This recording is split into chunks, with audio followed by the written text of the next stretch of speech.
Hi, I'm Danielle Edwards with Remax Executive here in Charlotte, North Carolina, and I'm going to touch on some of the few ways you can buy your new house when you need to sell your current house.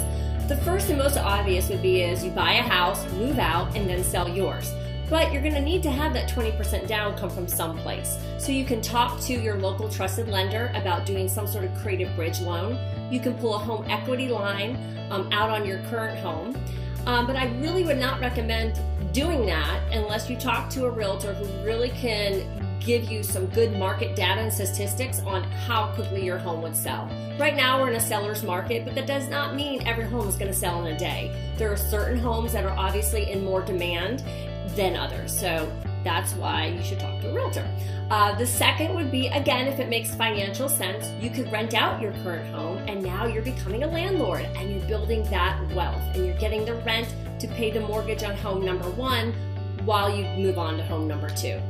The third would be, which seems a very common question, can we do a contingent offer? Well, when we were not in a seller's market, the answer to that would be yes. But nowadays, you will have to check off in your offer to purchase, do you have another home to sell? And most sellers are not going to take a contingent offer in this market. So I would definitely, again, talk to your realtor and figure out how to best navigate that option.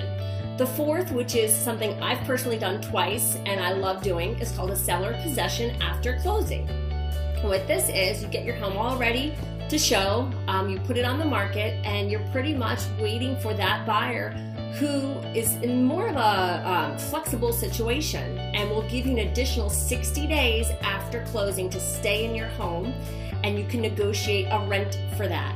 So what that might look like is a 60-day closing period with an additional 60 days of seller possession after closing. That's 120 days.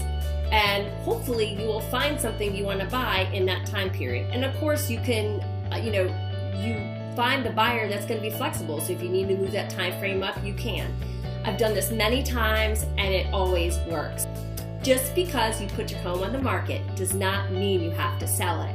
You can be strong and say, no, we are waiting for the buyer that will give us a seller possession after closing. So I highly recommend that one.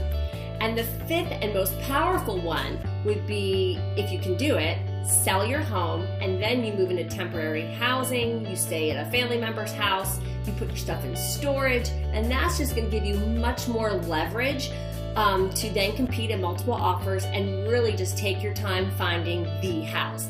Again, I realize that's not going to work for everybody, and it's going to be a little bit more stressful. I do love using smart boxes for moves like this because they put the boxes in your driveway. You can load it with all your Christmas decorations and whatever decorations, stuff you really don't use, and it just makes moving that much smoother.